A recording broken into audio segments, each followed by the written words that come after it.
أعوذ بالله من الشيطان الرجيم بسم الله الرحمن الرحيم وصلى الله على محمد وعلى آله الطيبين الطاهرين الذين أذهب الله عنهم الرجس وطهرهم تطهيرا اللهم صل على محمد وآل محمد ولعنة الدائمة الباقية على أعدائهم ومنكر فضائلهم وغاصب حقوقهم أجمعين من يوم عداوتهم إلى قيام يوم الدين أما بعد يا عباد الله أوصيكم ونفسي بتقوى الله فإن التقوى خير الزاد وبح المعاد وتنفع يوم لا ينفع فيه مال ولا بنون إلا من أتى الله بقلب سليم وصلى الله على محمد وعلى آله الطيبين الطاهرين اللهم صل على محمد وآل محمد আমার প্রিয় দর্শক ও শ্রোতাবৃন্দ আসসালামু আলাইকুম ওয়া রাহমাতুল্লাহি ওয়া বারাকাতুহু। আপনাদের সকলকে আন্তরিক সালাম ও শুভেচ্ছা জানিয়ে আজকের অনুষ্ঠান ইসলাম ইন বাংলায় আপনাদেরকে স্বাগতম জানাই। আশা করি আপনারা যে যেখানে আছেন ভালো আছেন, কুশল ও মঙ্গলে আছেন, সুখে থাকুন, শান্তিতে থাকুন, সমস্ত প্রকারের দুঃখ কষ্ট থেকে মুক্তিতে থাকুন। আল্লাহ রব্বুল আলামিনের কাছে এই কামনা করি।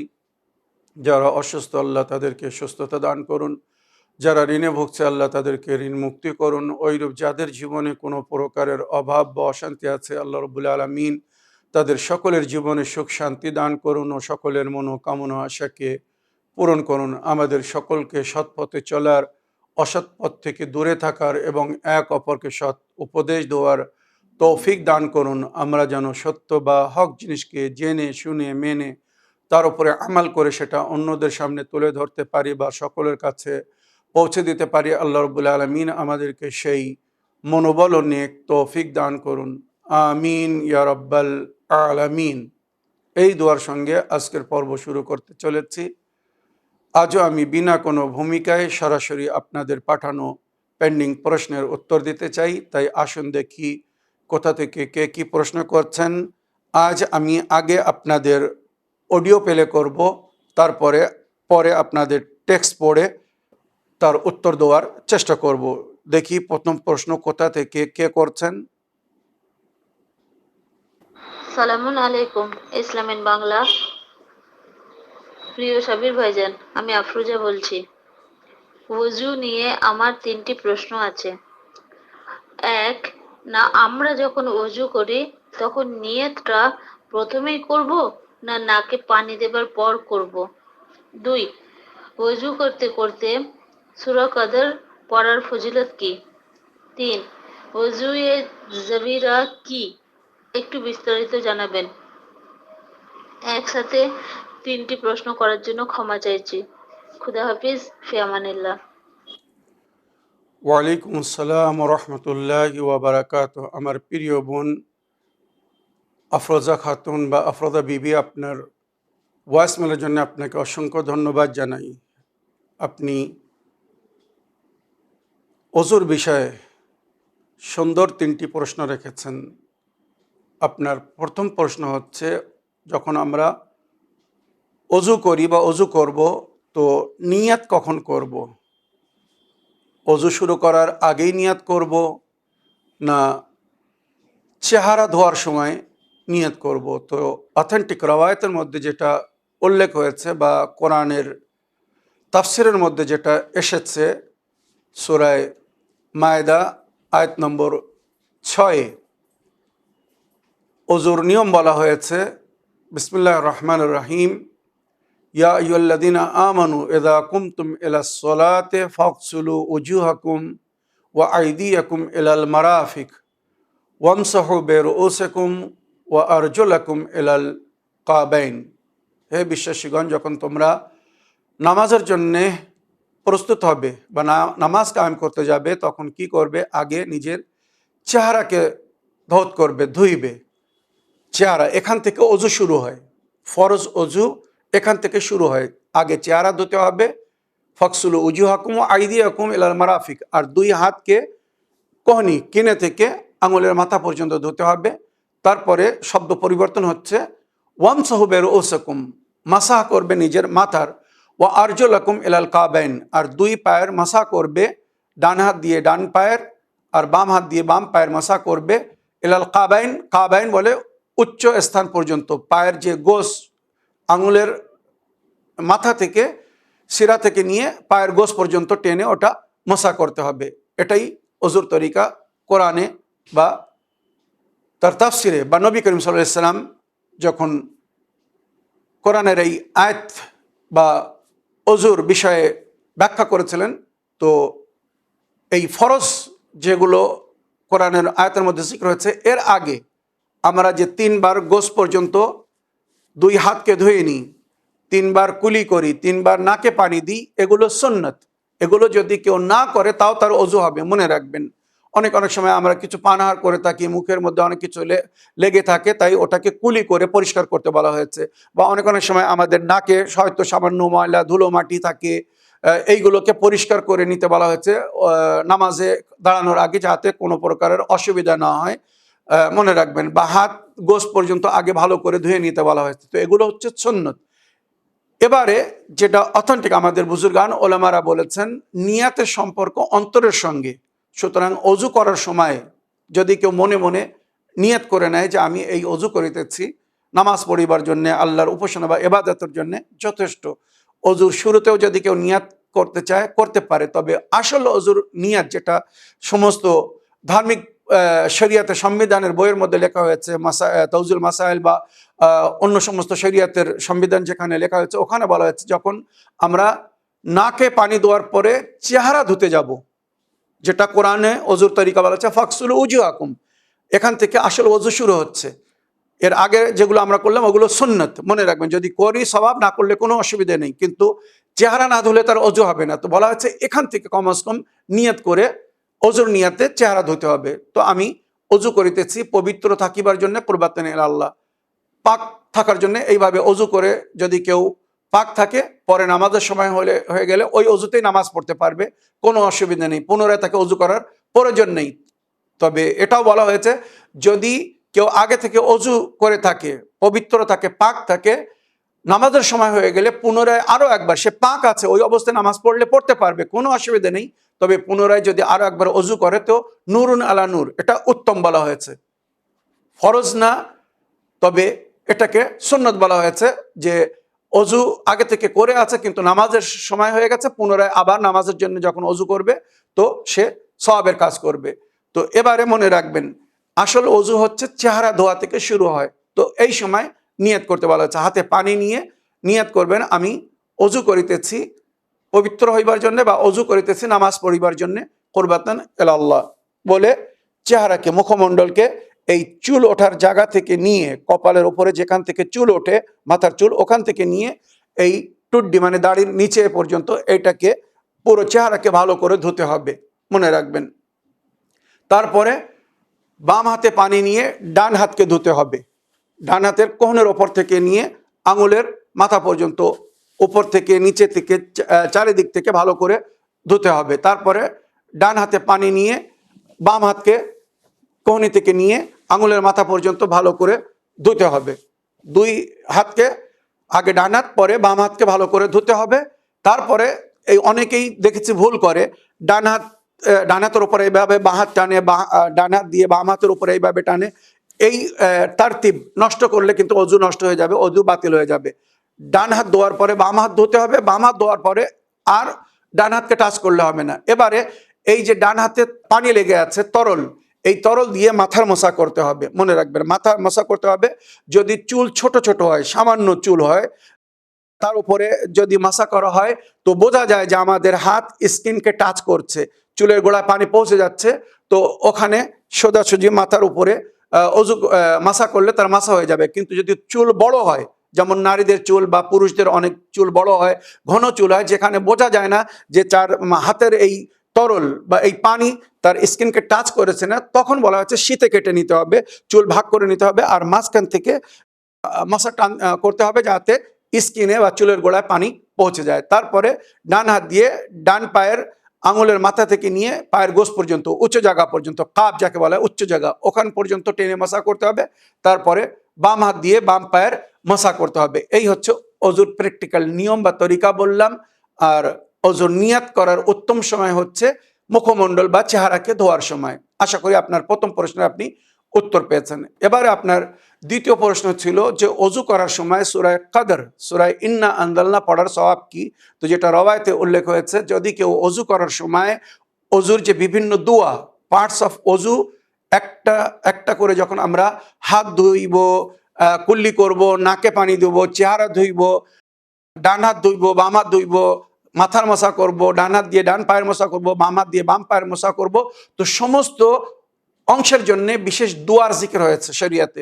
ওই দোয়াগুলো যদি কেউ পড়তে পারে অতি উত্তম। তবে যদি কেউ ওই দোয়া না পড়তে পারে, তার জন্য বলা হয়েছে, আহলে বায়াত বলেছেন, শুধু সূরা কদর পড়ো। সূরা কদর পড়লে ওই সমস্ত দোয়া পড়ার সওয়াব পাবে। তাছাড়া যদি কেউ অজু করার সময় সূরা কদর পড়ে, তো সে লাইলাতুল কদরের আমালের সওয়াব পাবে। চিন্তা করুন। আর এছাড়া রওয়ায়াতে উল্লেখ হয়েছে, মাওলা আলী আলাইহিস সালাম বলেছেন, তার হাজারো না লক্ষ লক্ষ গুনাহকে আল্লাহ ক্ষমা করে দেবে। আর তার যদি গুনাহ না থাকে, তো আল্লাহ রাব্বুল আলামিন তার নেকিকে হাজার গুণা বেশি করে দেবে, বা লক্ষ লক্ষ নেকি আল্লাহ তার আমল নামায় লিপিবদ্ধ করে দেবেন, আমল নামায় লিখে দেবেন, বা আল্লাহ তাকে নেকি দান করবেন। তো অজু করার সময় সূরা কদর পড়ার অনেক বরকত ও ফজিলত জিকির হয়েছে।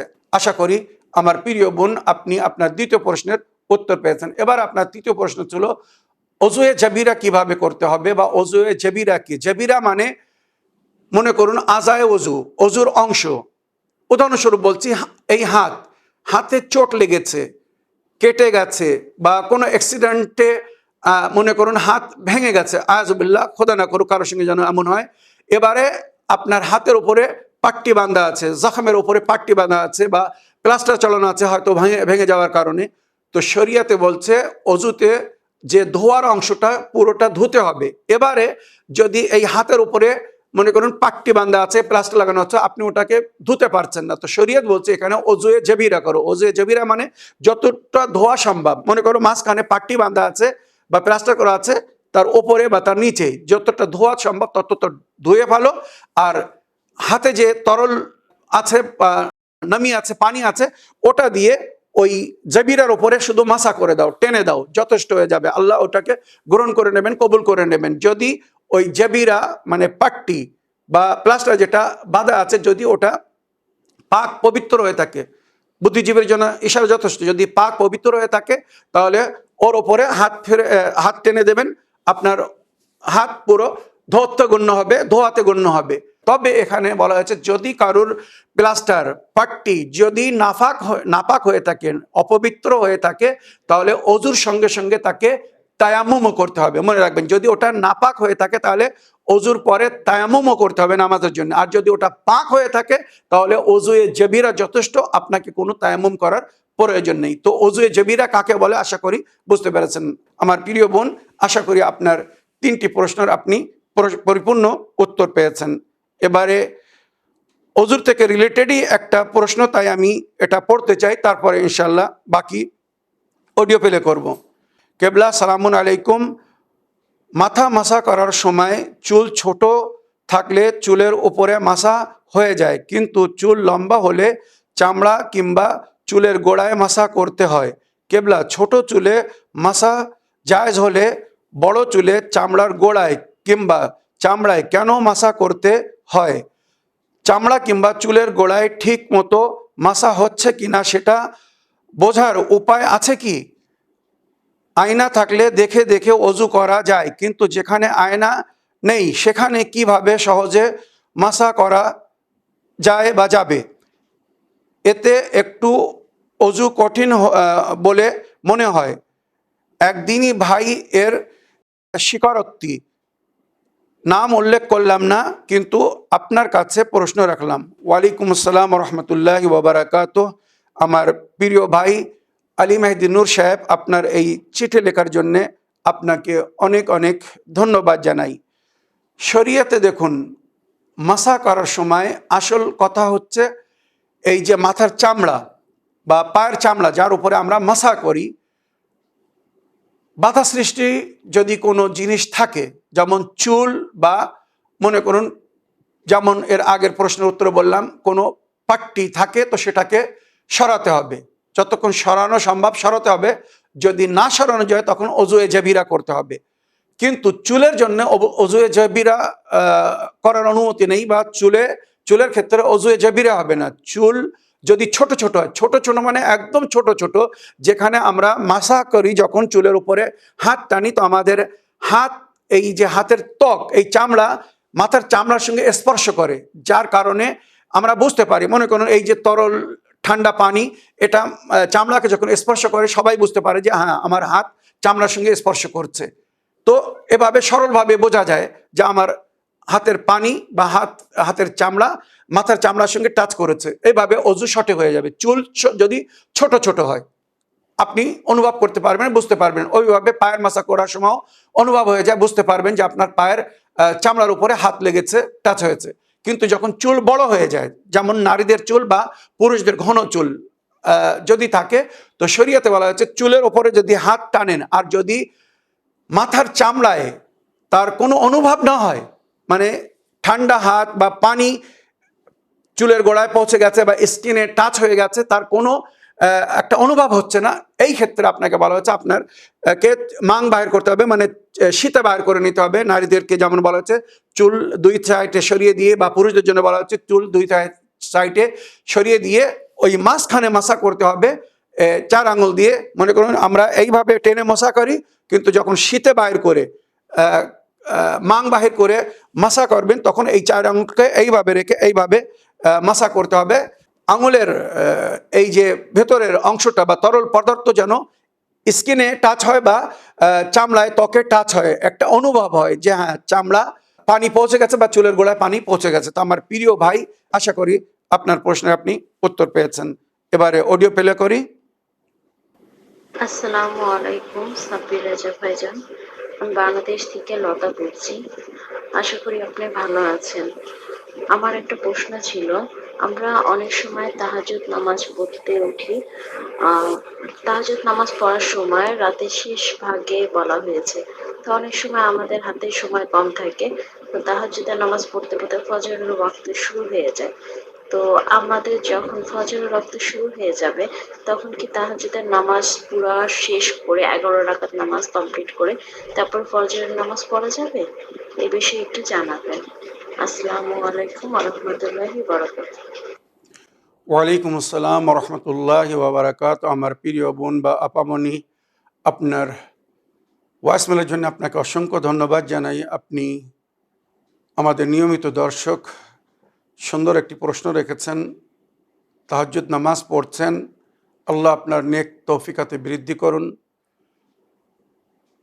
অতি উত্তম এবং অধিক আজর ও সওয়াবের ইবাদত বলা হয়েছে তাহাজ্জুদ নামাজকে। আপনি সকালের আজানের আগে উঠেছেন, দেখা যাচ্ছে সময় খুব কম রয়ে গেছে। তাহাজ্জুদ নামাজ 11 রাকাত নামাজ পড়তে মনে করুন প্রায় আধ ঘন্টার প্রয়োজন হয়। আমি যখন তাহাজ্জুদ নামাজ পড়ি, বা যারা খুব সুস্থ স্বাস্থ্য এবং শান্তিপূর্ণভাবে তাহাজ্জুদ নামাজ পড়ে, তো প্রায় আধ ঘন্টার প্রয়োজন হয়। যদি একটু ফাস্ট পড়া হয়, তাড়াতাড়ি পড়া হয়, হয়তো অনেক অনেক সময় 15 থেকে 20 মিনিটের মধ্যেও নামাজটা হয়ে যায়। তবে শান্তিপূর্ণভাবে আন্তরিকতার সঙ্গে পড়তে গেলে প্রায় আধ ঘন্টা সময় লাগে। এবারে আপনি উঠেছেন, দেখা যাচ্ছে আর মাত্র 15 মিনিট বাকি আছে সকালের আজান হতে। আপনি এ সময় কি করবেন? আর তাহাজ্জুদ নামাজ যদি শুরু করে দেন একবার, তো মনে করুন সালাতুল লাইল পড়ছেন, আজান শুরু হয়ে গেছে, কি সালাতুল শেফা পড়ছেন, আজান শুরু হয়ে গেছে, কি শেষ রেখাতে সালাতুল ওয়েতের পড়ছেন, আজান শুরু হয়ে গেছে, আপনি সেক্ষেত্রে কি করবেন? তো শরীয়ত বলছে কেউ যদি তাহাজ্জুদ নামাজ একবার শুরু করে দেয়, তো সেটাকে কন্টিনিউ রাখতে পারে, প্রচালিত রাখতে পারে।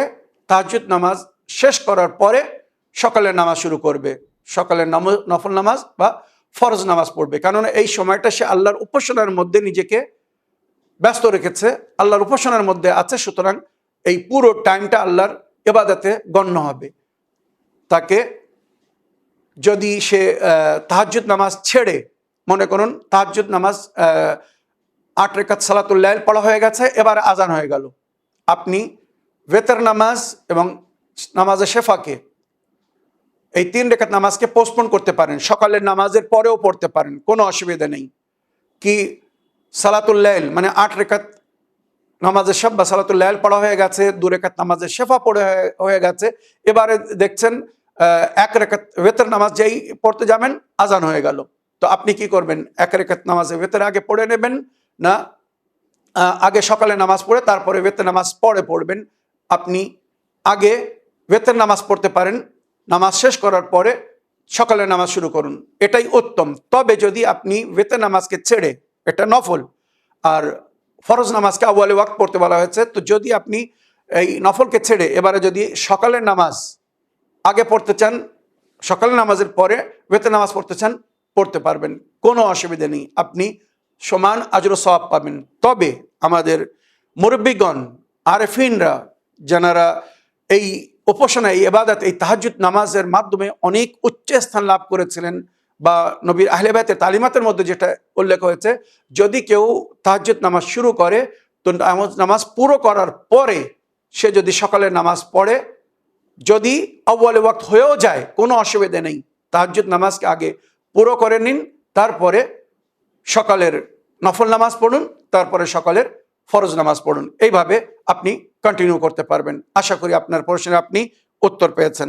এবারে আজকের এপিসোডের শেষ প্রশ্ন নিয়ে দেখি কোথা থেকে কে কি জানার ইচ্ছুক বা কে কি বলছেন। সালামুন আলাইকুম, ইসলামিন বাংলা। প্রিয় সাবির ভাইজান, আমি আফরোজা বলছি। নবীজি যে 5টি যুগের কথা বলে গেছেন, তার মধ্যে আমরা চতুর্থ যুগে বসবাস করছি। চারিদিকে পলিটিক্স চলছে, দুনিয়া তো পাপেতে পূর্ণ হয়ে গেছে। যুগের ইমাম আজ্জালাহু ফরজাহু শরীফ যখন জোহর পড়বেন, তার ঠিক আগের মুহূর্তে পরিবেশের মধ্যে আর কি কি পরিবর্তন দেখা যাবে, এবং তার সাথে সাথে আমরা কিভাবে আমাদের ঈমানকে মজবুত রাখবো, বিস্তারিত জানাবার অনুরোধ রইল। খুদা হাফিজ, ফি আমানিল্লাহ। ওয়ালাইকুম আসসালাম রহমতুল্লাহি ওবরাকাত। আমার প্রিয় বোন, আপনার ভয়েসমেলের জন্যে বা অডিও মেসেজের জন্য আপনাকে অসংখ্য ধন্যবাদ জানাই।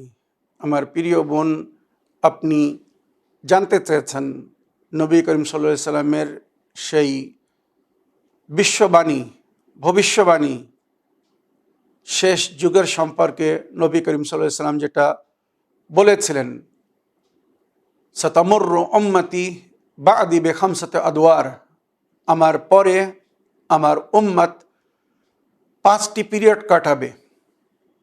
অথেন্টিক হাদিস, সহিহ সনদ হাদিস, সমস্ত বিখ্যাত হাদিসের বইয়ের মধ্যে এর উল্লেখ হয়েছে। যুগের ইমামের জোহরের আগে বিশ্বের পরিস্থিতি কি হবে, যেটা আমার প্রিয় বোন জানতে চেয়েছেন, তো আমি ইমামে জামান আলাইহিস সালামের জোহরের আগের পরিস্থিতি, যেটা নবী করিম সাল্লাল্লাহু আলাইহি ওয়াসাল্লাম পবিত্র কাবা ঘরের দরজার কুণ্ডলি ধরে বা কাবা ঘরের পর্দাকে ধরে হাজিদেরকে, মুতামিরিনদেরকে সম্বোধিত করে নবী করিম সাল্লাল্লাহু আলাইহি ওয়াসাল্লাম বলেছিলেন। আর এই হাদিসের রাবি অতি সম্মানিত ব্যক্তি জনাবে জাবির ইবনে আব্দুল্লাহ আল আনসারি, জনাবে সুলাইমানে ফারসি, জনাবে আবু যারে গফফারি, জনাবে হুযাইফায়ে ইয়ামানি, আসবাক বিন নাবাতা, স্বয়ং মাওলা আলী আলাইহিস সালামের মতো সমস্ত পবিত্র সাহাবারা এই রওয়ায়াত বা এই হাদিসকে, এই বিস্তারিত ভবিষ্যবাণীকে রওয়ায়াত করেছেন, যেখানে নবী করিম সাল্লাল্লাহু আলাইহি সাল্লাম পরস্পর পুরো বিশ্বের পরিস্থিতি বা অবস্থা কি হবে, যার পরে ইমামে মেহেদী আলাইহিস সালাম জোহর করবেন, ওখানে বলেছেন নামাজ মানুষ ছেড়ে দেবে, জঘন্য কাজ করবে, নোংরা কাজ করবে, মানে প্রায় 72টি বাক্য, 72টি বিষয়ের জিকির করেছেন নবী করিম সাল্লাল্লাহু আলাইহি সাল্লাম ওই রওয়ায়াতের মধ্যে, যেটা আমি বহুবার শুনেছি। আমার প্রিয় বোন, আপনার কাছে অনুরোধ করব বা আমার দর্শকবৃন্দরা এ বিষয়ে যদি বিস্তারিত জানতে চান, তো ইমামে জামান আলাইহিস সালাম কি জোহর কি নিশানি বা যুগের ইমামের জোহরের নিশানি কি, কয়েকটি এপিসোড, একটা এপিসোডে অতটা বলা সম্ভব নাই, সুতরাং আমি কয়েকটি এপিসোডে যুগের ইমামের জোহরের সংকেত বা ইশারা বা নিশানি বা সেই সময়ের কি পরিস্থিতি হবে, যুগের কি অবস্থা হবে, সব বিস্তারিত আলোচনা করেছি, ওগুলো শুনুন। তবে আজকে সারাংশ মানে জোহরের সময় যখন একদম নিকটে এসে যাবে তখন বিশ্বের কি অবস্থা হবে। তো এখানে রওয়ায়াত যেটা উল্লেখ হয়েছে, আমিরুল মুমিনিন হযরত আলী ইবনে আবি তালিব আলাইহিস সালাম বলছেন, ইয়াসুফু আখির জামান, শেষ যুগ, ইমাম জামান আলাইহিস সালামের জোহরের আগে দুনিয়ার কি অবস্থা হবে, পরিস্থিতি হবে। তো উনি বলছেন আল আসআর গালিয়া, জিনিসের দাম অনেক বেড়ে যাবে। মনে রাখবেন, আয়নার মতো মাওলা আলী শেষ যুগের অবস্থা বা পরিস্থিতিকে দেখিয়ে গেছেন, বলে গেছেন আল আসআর গালিয়া, দাম জিনিসের বেড়ে যাবে, মূল্য বেড়ে যাবে। আর এখন যেটা বর্তমান আপনারা দেখছেন বলার প্রয়োজন নেই। ওয়ান নেসা ও আরিয়া ওয়াল মাসাজিদ ও খালিয়া, মসজিদ খালি থাকবে, আল্লাহর ঘরে আল্লাহর উপাসনার জন্য লোক জমা হবে না, জমাতে নামাজ পড়তে আসবে না বা মসজিদে নামাজ পড়বে না। অধিকাংশ তো নামাজ ছেড়ে দেবে, নামাজ পড়বে না। আর যারা নামাজ পড়বে তাদের মধ্যেও অধিকাংশরা নিজের বাড়িতে আরামে নামাজ পড়ার চেষ্টা করবে, আল্লাহর ঘরে গিয়ে নামাজ পড়বে না। তোল মাসাজিদ খালিয়া, শেষ যুগে মসজিদ খালি হয়ে যাবে। ওয়া আহকাম আল্লাহ লাগিয়া, আল্লাহর হুকুমকে মুলগা করে দেওয়া, মুলগা মানে অমান্য, অস্বীকার করবে, আল্লাহর হুকুমকে নাফিজ করবে না, আল্লাহর হুকুমকে লাগু করবে না, প্র্যাকটিক্যাল করবে না, আল্লাহর হুকুমকে মেনে চলার চেষ্টা করবে না। আর এখন বর্তমানে একদম আয়নার মতো আমরা নিজের চোখে দেখছি, আল্লাহর হুকুম, আল্লাহর সংবিধানকে ফলো করতে বলছি, তারা বলছে হুজুর এগুলো আমাদের দেশে ঘরে এখন চলবে না, এ শরিয়ত এখানে মানা যাবে না, চালানো যাবে না, এ শরিয়ত আপনাদের কাছে রাখুন, যুগের হিসাবে চলতে হবে, যুগের সঙ্গে চলতে হবে, দেশ ঘরে যে সমস্ত কানুন তৈরি হয়ে আছে সেইগুলোকে ফলো করতে হবে। তাই সে ইসলাম বিরোধী হলেও সেটাকে ফলো করতে হবে। ইসলামের কানুন নাফিজ হবে না, ইসলামকে লোক ফলো করবে না। শান্তির দিনের জন্য আল্লাহ নিজের বান্দাদের জন্য যে কানুন তৈরি করে দিয়েছে সেগুলোকে লোক ফলো করবে না। ওয়া আহকাম আল্লাহ লাগিয়া, আল্লাহর হুকুমকে মুলগা করে দেওয়া হবে, অমান্য করা হবে। ওয়াসারিকু মুদাল্লাল, চোররা শান্তির সঙ্গে আরামে জীবনযাপন করবে।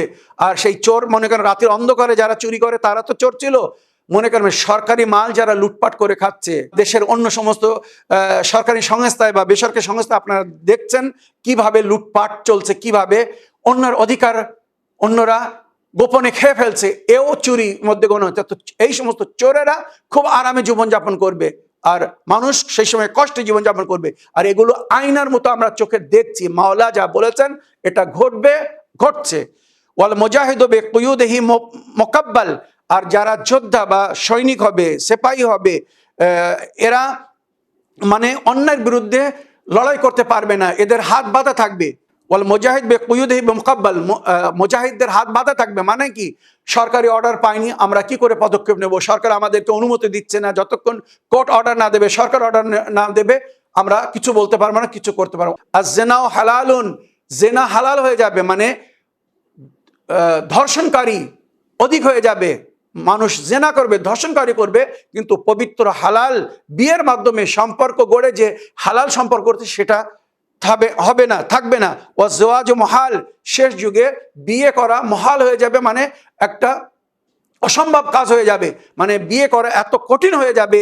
দেনমোহর দোয়া, দেনমোহর বা পণ নোয়া দোয়া, আপনারা জানেন এখন যে বিয়ে, একটা যুবক বিয়ে করতে গেলে তাকে 10 বার চিন্তা করতে হয় যে আমি কোথা থেকে এই সমস্ত দেনমোহর আদা করব, মানে দেনমোহর এত বেশি রাখা হচ্ছে আরব দেশে, পারস্য দেশে এগুলো হয়। আর আমাদের দেশে উল্টো, মেয়ের বাপ চিন্তায় পড়ে যে আমি কি করে আমার মেয়ের বিয়ে দেবো, মেয়ে যুবতী হয়ে গেছে, 22-24 বছর 25 বছর বয়স হয়ে যাচ্ছে, বিয়ে দিতে পারছে না, কেননা ছেলেকে যে পণ দিতে হবে, জাহাজ দিতে হবে, তার জন্য পয়সা নেই, সেই ব্যবস্থা নেই। তো এই বিয়েকে এত কঠিন করে দেওয়া হবে যে ছেলে মেয়েরা হারাম করবে, অবৈধ সম্পর্কে জড়িয়ে যাবে, কিন্তু তারা হালাল কাজ করবে না। আর এটা আইনার মতো হচ্ছে, আমরা দেখছি। ওয়ান নিসাউ কাওয়ামুনা আলার রিজাল, নারীরা পুরুষদের উপর প্রভাবিত হবে, এটা পুরো বিশ্বে এখন হচ্ছে বা হয়ে আছে। আপনারা জানেন নারীরা পুরুষদের উপরে রাজত্ব করবে বা নারীরা পুরুষদের উপরে প্রভাবিত হবে, পুরুষরা নারীদের আগে দুর্বল হয়ে যাবে। আল আরদুল মুসলিমিনা মুহতাল্লা, মুসলমানদের জমিন অপহরণ করে নেওয়া হবে। আরদুল মুসলিমিনা মুহতাল্লা, মুসলমানদের জমিন অপহরণ করে নেওয়া হবে, গসব করে নেওয়া হবে। ওয়াল ফুকারা তাহতাল মাতার বিলা মুযাল্লা, গরিবরা পানিতে ভিজবে, তাদের মাথায় ছাতি হবে না। মানে এটা একটা উদাহরণ দিয়ে বলেছেন মাওলা সেই সময়, যে তারা যে ছায় থাকবে, রৌদ্র থেকে বাঁচার জন্য বা বর্ষা থেকে বাঁচার জন্য যে ছাতির প্রয়োজন, সেই ছাতিও তাদের কাছে হবে না, এত কষ্টের মধ্যে তারা জীবন যাপন করবে। ওয়ালাম ইয়াবকা মিন আলামাতি সাআতুল কুবরা ইল্লা কাল্লা ও কিল্লা, আর জোহরের নিশানি বা কিয়ামতের নিশানি বাকি থাকবে না, কিন্তু খুব কম সেই সময় যুগের ইমামের জোহর হবে। মনে রাখবেন, কিয়ামত আসার আগে পুরো বিশ্বে ধোঁয়া ধোঁয়া হয়ে যাবে, পুরো বিশ্বের বিভিন্ন রকমের নতুন নতুন জিনিস দেখা যাবে, যেগুলো দেখে মানুষ ভয়ভীত হবে। ভূমিকম্প সৃষ্টি হবে, সূর্য পূর্বের জায়গায় পশ্চিম দিক থেকে উদয় হবে, ইয়াজুজ মাজুজ বাহির হবে, চন্দ্রগ্রহণ সূর্যগ্রহণ দিন রাত্রে একই সময়ে মানুষ দেখবে। এইগুলো কিয়ামতের একদম নিকটতম। তবে তার আগে, কিয়ামতের আগে, বাজ রাওয়ায়াত হিসেবে 40 বছর আগে, বাজ রাওয়ায়াত হিসেবে 45 বছর আগে, বাজ রাওয়ায়াত হিসেবে 70 বছর আগে যুগের ইমামের জোহর হবে। আর মনে রাখবেন, বর্তমান যে পরিস্থিতি আমরা দেখছি যুগ হিসেবে, আর এই যে নিশানিগুলো বললাম, এই হিসাবে যুগের ইমামের জোহরের সময় হয়তো খুব নিকটে এসে গেছে, আর বেশি দিন নেই। আল্লাহ আমাদেরকে তৌফিক দান করুন, আমরা যেন যুগের ইমামের জোহরের জন্য প্রস্তুত হতে পারি। আমার বোন প্রশ্ন করেছেন, এই সময় আমাদের করণীয় কি হবে, কিভাবে নিজেকে মজবুত করব? তো নিজেকে মজবুত করার জন্য হারাম পানহার থেকে দূরে থাকতে হবে, শরীরকে শারীরিকভাবে পবিত্র রাখতে হবে, মানবিকভাবে পবিত্র রাখার চেষ্টা করতে হবে, সমস্ত প্রকারের গুনাহ থেকে দূরে থাকার চেষ্টা করতে হবে। যেটা নবীর হাদিসের মধ্যেও উল্লেখ হয়েছে, মান সাররাহু আন ইয়াকুনা মিন আসহাবিল কায়েম, যে ব্যক্তি আমার কায়েমের মানে ইমাম মেহেদী আলাইহিস সালামের সাথী হতে চায়, সঙ্গী হতে চায়, মান সাররাহু আন ইয়াকুনা মিন আসহাবিল কায়েম ফালিয়ান্তাজির, সে যেন অপেক্ষা করে, ওয়া ইয়ামাল বিল ওয়ারা, তাকওয়া ও পরহেজগারির সঙ্গে দিনের উপরে যেন চলতে থাকে, ওয়া মাহাসিনুল আখলাক, আর নিজের চরিত্র এবং ব্যবহারকে যেন সুন্দর করে। কেননা যুগের ইমামের সঙ্গী বা সাথীদের মধ্যে কেউ চরিত্রহীন হবে না। যদি কেউ চরিত্রহীন হয়, ইমাম তাকে সঙ্গে নেবেন না। এই যে অল্প বললাম, আশা রাখি এর উপরে সবাই আমাল করার চেষ্টা করবেন। এই বলে আমার আজকের বক্তব্য এখানে শেষ করলাম। ওয়া আখিরু দাওয়ানা আলহামদুলিল্লাহি রাব্বিল আলামিন। ওয়াসসালামু আলাইকুম ওয়া রাহমাতুল্লাহি ওয়া বারাকাতুহু।